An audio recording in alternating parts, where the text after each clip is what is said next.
back to the Simpleton Review Movies and Music Reviews for the Simple Guy. I am, and Simple, yeah, he's coughing, of course. Simpleton number 1, I'm Nate Wade. And I'm Charlie Gibson, Simpleton number 2. I'm Lem Edwards, Simpleton number 3. Yes, Simpleton number 3. Coughing on my show right when we Hey, start. I muted myself. I don't know what else you want from me. That's probably Wear a mask. That's probably something your wife I'll wishes go she grab could do my mask. on occasion. Your wife probably wishes she could mute you as well. Oh, 100%. Hit a button, right? 100%. I think that is that generally the consensus of all wives for all husbands. Yeah, probably true. That's probably true. And vice versa. Did I say that? Did I say that? Hey, we're reviewing a movie this time around, and we are going to go with a movie that's been out for a little while now. It is a small little movie, episode 9 of the Star Wars saga. That's right, The Rise of Skywalker. And let me tell you. Okay, so I'm going to go to my favorite place to go for all things knowledgeable with absolutely no lies whatsoever ever being told. That's Wikipedia. And we're going to read just a little bit about this movie.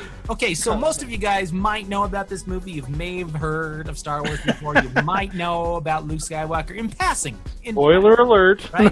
In passing. Let me move my microphone just a little bit. Okay, so it is a 2019. I'm going to read this because it sounds amazing. I love the wording in these.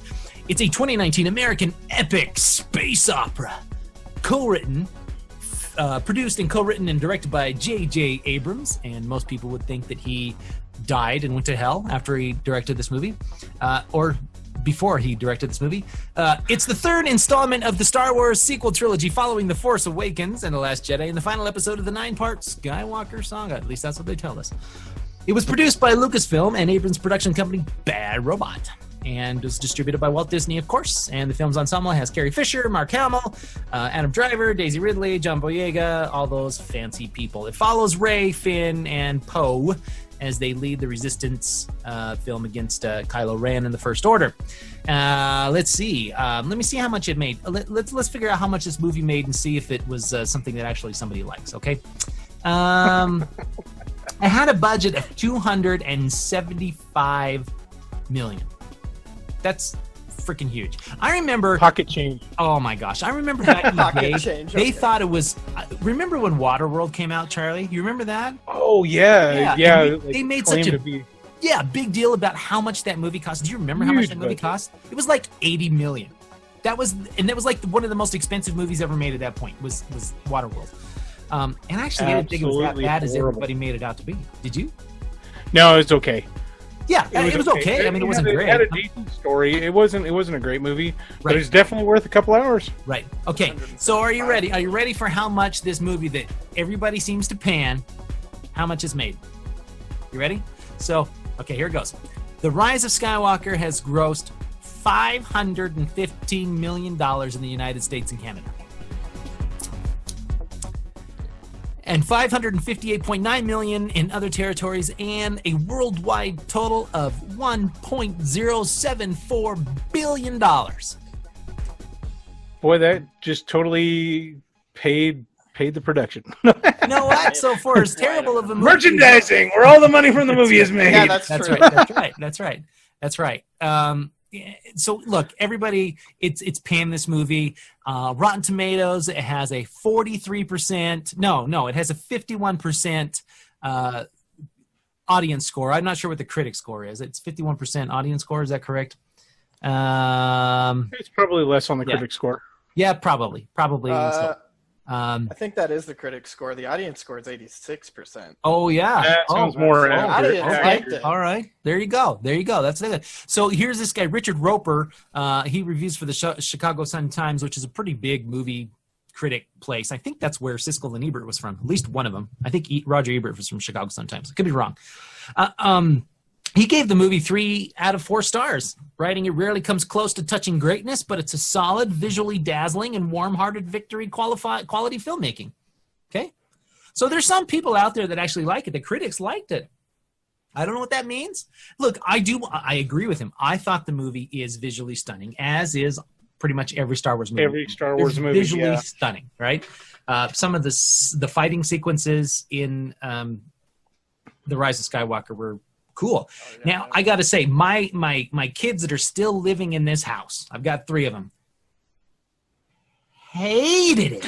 They hated it. Abigail is the worst critic of the whole movie. She thinks it's terrible. She thinks the lightsaber fights are pathetic. And I'm like, you are a 16-year-old little girl.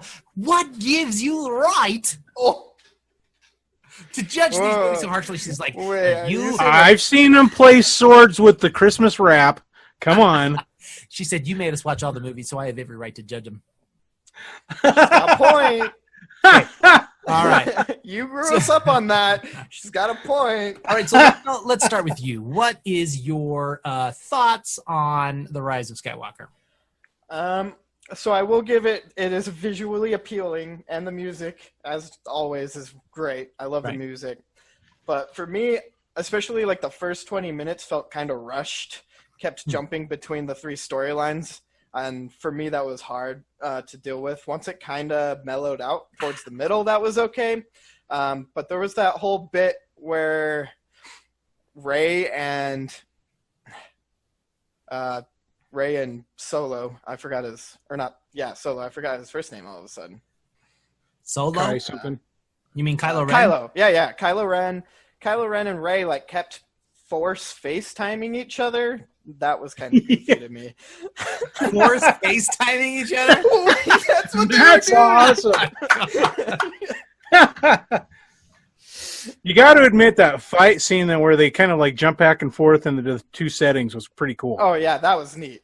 That was pretty cool. Yeah, I have to give it that. Well, and I think the FaceTiming was kind of a precursor to kind of like say, okay, this is what's going to happen, and this is why it works. Yeah, that's fair. That's true. And I thought the space battles was actually pretty epic. I mean, all those ships up there, that was pretty cool. I thought, I mean, I'm talking about it dwarfed the whole battle over the Death Star, right? In my mind. I mean, he had like thousands of times. Almost there. Yeah. Almost there. Right, exactly. I mean, but so you liked it, but you didn't like it. Yeah. Okay. So out of all 9 films, where would you put it in your favorite? Oh, that's... Is that a terrible question to ask? Yeah, no, that's a good question. For me, I feel like, I don't know, I put it towards the end, but I think the one before it I liked less. Really? Okay, so you're going to go down that road too. I think so. Okay, I think you've been influenced by your boss. All right. Maybe. We don't even want to talk about that guy and his opinion on things because it's wrong. Okay, making sure he listens to this. If you do, I'm going to have like 50 comments underneath this YouTube video. Oh, I'm so watching that. It's good. He's probably gonna like make 10 different accounts and thumbs down each one of them. No. Hey, that's a good way to get notoriety here. Yeah, I'll have thumbs get down all the thumbs down you can. At least people will look. If he watches this video, you have to make him promise that he's going to subscribe. Okay. All right. He can't watch it unless he subscribes. And then he can do whatever he wants. He can call me a moron or a nincompoop or a cognitive dysfunctional nostalgic person or whatever he called his pastor. Just saying. Yeah. He called his pastor that. Anyway. All right.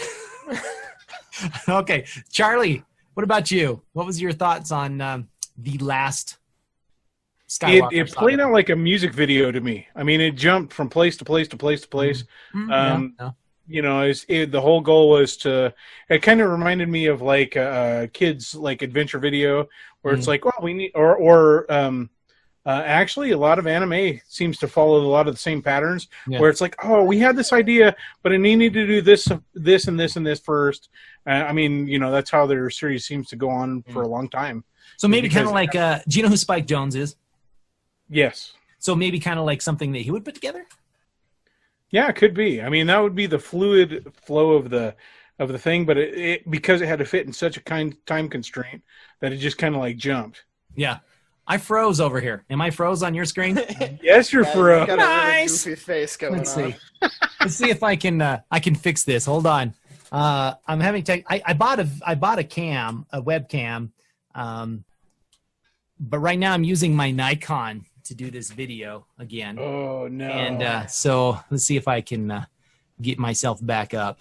Well, take 2 of the Rise of Skywalker. No, we'll just keep this. I think it's kind of funny. This is just, I mean, this is my life. This is typical. That's right. Yeah. That's right. It like totally turned itself out. Maybe we'll have to start it over again. If there weren't any technical difficulties, would it really be a K8 radio podcast? Simpleton review. I mean, this is you know why? Because my battery died. Because unbeknownst to you, folks out there in YouTube land and podcast land, we recorded another video right before this, and I forgot to press record, so we didn't actually record a video right before this. So let's put a new video, let's put a new camera in, or a new battery in there, turn that baby on.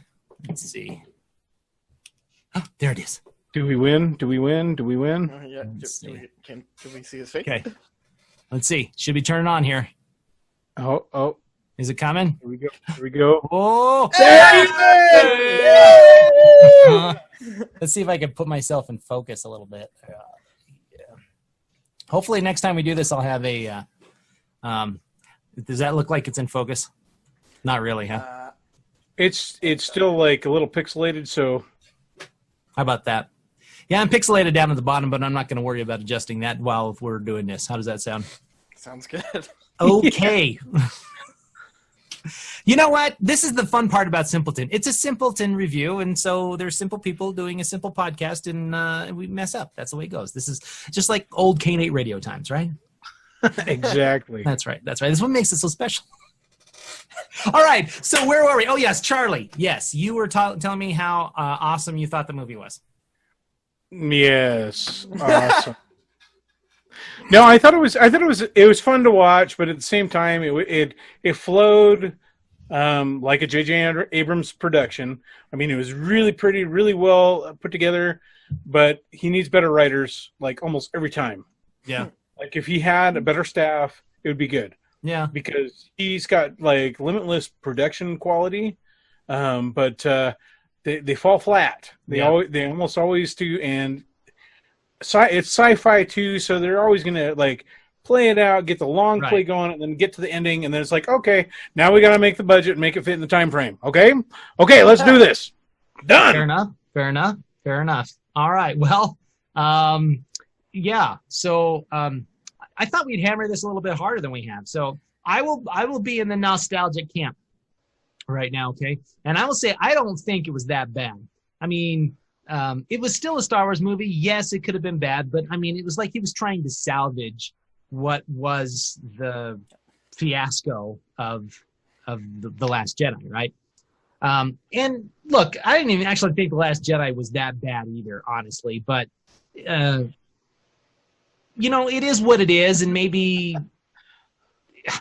Okay, here's the bottom line. All right, I'm gonna get bottom line with y'all. Okay? let's go. That's back what you're gonna need to do. Let's go back to 1976. Okay, way back in the day when some of us were 2 years old and 3 years old. We won't mention any names. Some of us weren't even born yet, right, Lim?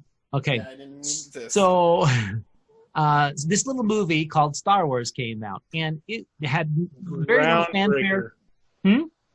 Groundbreaking. Yeah. Well, yeah, but it had very little fanfare. It was basically ended up becoming the hit that it became because of word of mouth. It wasn't anything else. There wasn't this huge budget behind it to try to promote it. And so it just took off because it was really like nothing else that was out in the theaters. And none of the movie theaters were giving it any they weren't giving it any hope of actually doing anything because they're like, what is this? A soap opera? I mean, it's really what it is, right? It's a space soap opera. And they were just like, who wants to see this kind of stuff? Because none of the space movies that they'd really ever put out before that did anything. They all flopped for the most part. And so the movie company, this little movie company, was it 20th Century Fox? Was that who put it out? They were taking a chance on it, right? And so it goes from this tiny little movie that had very little advertising budget behind it to this massive mega, phenomenon that we're still, talking about over 40 years later. It's been, as Charlie and I grew up, it was, you know, Star Wars ruled our lives, if you will. It was like the biggest movie franchise of the 1980s, next to maybe Indiana Jones. But well, shoot, that's why everybody got HBO, was so they could watch Star Wars all day. That is where I saw Star Wars for the first time. I didn't see Star Wars till I was probably 8 or 9 years old.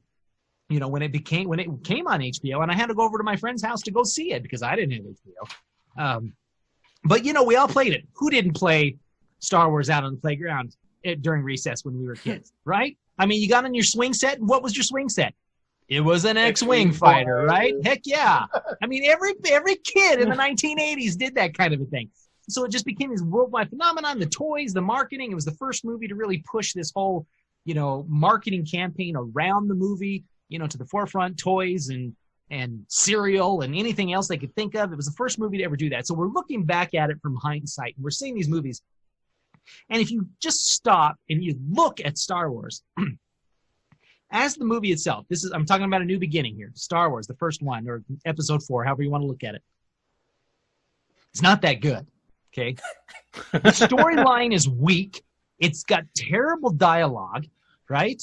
There's not much to this movie whatsoever. If you really want to look at it from a very, very critical standpoint, A New Beginning is really bad. Empire Strikes Back is actually quite a huge leap and bound better than A New Beginning. Funny, it was directed by a different person, too. I might add that. It wasn't directed by George Lucas. Return of the Jedi, not as good as Empire Strikes Back, but still better than A New Beginning, right? Directed by a different person. Wasn't directed by George Lucas. I might add that again. Okay, so then you go 20 years without a movie, and then you start with the first 3 of the episodes, right? Episode 1 through 3. They're still not that great, but they're not any different or any better than A New Beginning back in 1976. So I swear that most of us are looking at this movie, or at least these last 3 that have come out in this. I read these things about somebody being a nostalgic, cognitive, whatever camp. We're all that way. Every single person that's a Star Wars fanatic is that way, and we're looking at it through very tilted mindset. You understand what I'm saying? Does that make sense? Yeah. I know I've went on a rambling thing, but I'm telling you, that's how we're looking at Star Wars. We're looking at it through hindsight. We're looking at it through 40 years of history, and we're judging it on what we think Star Wars was back in 1976. And it wasn't. No. Just saying. Not at all. All right? Put A New Beginning on Star Wars. Okay, let's take a space movie. Let's take another space movie that came out about 3 or 4 years later. Alien. You tell me which one has a better script. Alien wins. Alien 100%. I'm serious. Look at it.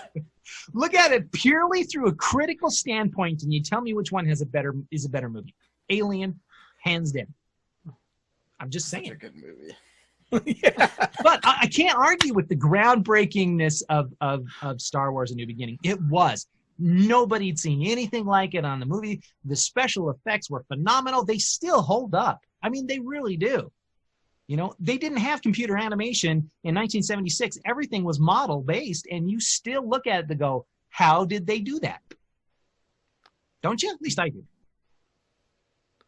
If not how, it's like, wow, they really pulled that off. Yeah. I mean, you got thinking in that vein. So yeah. Anyway, that's my ramble on this whole thing. So I'm gonna go ahead and I'm gonna start, and I'm gonna give what my score is out of 1 through 5. 5 being, like I said, God steps down out of heaven and handed you the original film version of this movie. I am going to give it a 3.5. So it wasn't that great. Look, it was still okay. Nostalgia doesn't win over after all. 3.5 out of 5. So I think it's better than average, but only slightly. Who wants to go? I give it a 2.5. I give it a 2.5. Okay. Yeah, I did have fun with it, so I can't totally lowball it, because it was fun to watch, and it does wrap up the story. But you could tell it was rushed, and it's like most sci-fi, Right. But it was fun. Right. Yeah. Now, was it this one they had the problem with, or was it one of the other movies where they had to switch directors right in the middle of it? I think it was one of the others. Oh, was it this one? It was this one. I can't remember. Sure. I can't remember which one it was, but I know they had to switch directors because, Anyway, I know it's been just basically nothing but a cluster, getting some of these movies made recently in the Star Wars franchise. But look, do I pine for the days of George Lucas actually being in charge? Yeah, to a certain extent. Do I want him directing another one? No, I don't think so. I'm just saying. So I don't think George Lucas is a good director. I think maybe the best movie he's ever done is American Graffiti. Honestly, I think that's the best one he's ever done. So if you've never seen American Graffiti, you should watch it. It's pretty I feel like I watched it in my history in Hollywood class, but you may have. It has Ron Howard in it. It's about 1950s. It came out. You're still wondering who Ron Howard is, so. Yeah, you don't know anything about Happy Days, do you? No. Opie Cunningham? Or Opie, yeah, right, from the Andy Griffith Show. Or some of the biggest movies that came out in the last 30 years. Backdraft, Apollo 13. Okay, I've heard of Apollo 13. Wasn't he also in Arrested Development? He did the narration. He did the narration, and he was in the last 2 seasons as a really self-aware joke. Yeah. Well, I think he directed those, didn't he? Yeah, he's the I director. Think he directed them. He narrates them, and then in the last season or two, he's actually the dad of the main. Are you talking about the last seasons, like the ones on Netflix, or the ones that were the ones on Netflix? Yeah, actually, the ones on Netflix. I haven't watched those at all. I heard those weren't that great. So they're not that great. Okay. Look, Arrested Development is one of those shows. I always knew, when I'm watching Fox, especially back then, when I watched it, I'm like, this show will not last. Not on Fox, because it doesn't appeal to the redneck nature of most people who watch Fox. I'm just saying. It was brilliant. The first episode I was in, I was like, this show is amazing. It was so good. And there was other shows like that too that were on Fox. I'm like, this is way too intellectually high for anybody who watches Fox. I'm just saying. Yeah. All right. Okay, well, that's going to wrap it up. This has been our somewhat kind of review of we kind of went up in a lot of different directions. That's right. Yeah, I guess we did. Of Rise of Skywalker, the last episode of the Star Wars Luke Skywalker or Skywalker franchise. I don't know what you want to call them. Anyways, I am Nate Wade, Simpleton number 1. And I'm Charlie Gibson, Simpleton number 2. And I'm Lemuel Edwards, Simpleton number 3. And we're saying have a great day. Enjoy. We'll be back very shortly with a review of King's Alaska. Smile big. Okay. All right.